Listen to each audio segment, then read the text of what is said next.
دنیا میں سب سے پہلے بد فعلی شیطان نے کروائی۔ وہ حضرت لوط علیہ السلام کی قوم میں خوبصورت لڑکے کی شکل میں آیا، ان لوگوں کو اپنی جانب مائل کیا کہ گندہ کام کروانے میں کامیاب ہو گیا۔ لوگ اس برے کام کے عادی ہو گئے، اس طرح کہ وہ عورتوں کو چھوڑ کر مردوں سے اپنی خواہش پوری کرنے لگے۔ حضرت لوط علیہ السلام نے ان لوگوں کو اس برے کام سے منع کرتے ہوئے جو فرمایا وہ قرآن کریم میں ہے، جس کا ترجمہ ہے: کیا وہ بے حیائی کرتے ہو جو تم سے پہلے جہاں میں کسی نے نہ کی؟ تم مردوں کے پاس شہوت سے جاتے ہو عورتیں چھوڑ کر، بلکہ تم لوگ حد سے گزر گئے۔ حضرت لوط علیہ السلام کی قوم نے یہ سن کر ان کا کہنا سننے کی بجائے جو جواب دیا اس کا ذکر قرآن کریم میں ہے، اس کا ترجمہ: اور اس کی قوم کا کچھ جواب نہ تھا مگر یہی کہنا کہ ان کو اپنی بستی سے نکال دو، کہ بد فعلی حضرت لوط علیہ السلام کی قوم کی ایجاد ہے۔ یہ بھی معلوم ہوا کہ لڑکوں سے بدفعلی کرنا حرام ہے حرام ہے اور اس کا منکر کافر ہے۔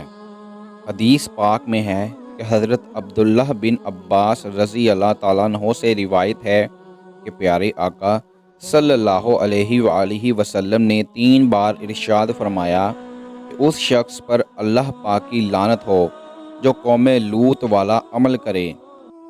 قوم لوط پر عذاب۔ جب قوم لوط کی سرکشی اور بدفعلی قابل ہدایت نہ رہی تو ان پر اللہ پاک کا عذاب آ گیا۔ حضرت جبرائیل علیہ السلام کچھ فرشتوں کے ساتھ خوبصورت لڑکوں کی شکل میں حضرت لوط علیہ السلام کے پاس پہنچے۔ ان مہمانوں کے حسن و جمال اور اپنی قوم کی بدفعلی کے خیال سے حضرت لوط علیہ السلام فکر مند ہوئے۔ کچھ دیر بعد ان کی قوم کے بدفعلوں نے ان کے گھر کو گھیر لیا اور مہمانوں کے ساتھ بدفعلی کے ارادے سے دیوار پر چڑھنے لگے۔ حضرت لوط علیہ السلام نے ان کو سمجھایا مگر وہ باز نہ آئے۔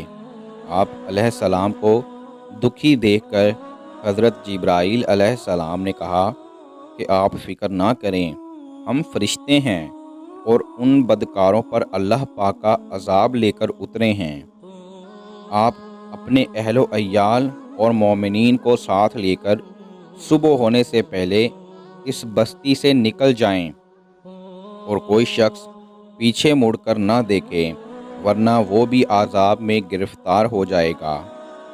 چنانچہ حضرت لوط علیہ السلام نے ایسا ہی کیا۔ پھر حضرت جبرائیل علیہ السلام نے اس شہر کی 5 بستیوں کو اپنے پروں پر اٹھا کر آسمان کی طرف بلند ہوتے ہوئے اور ان بستیوں کو زمین پر الٹ دیا۔ پھر ان پر پتھروں کا مینہ برسا اور ان کی لاشوں کے پرخچے اڑ گئے۔ جب یہ شہر الٹ پلٹ ہو رہا تھا تو حضرت لوط علیہ السلام کی بیوی وہلہ جو منافقہ تھی، قوم کے بدکاروں سے محبت رکھتی تھی، اس نے پیچھے مڑ کر دیکھا اور کہا: ہائے رے میری قوم!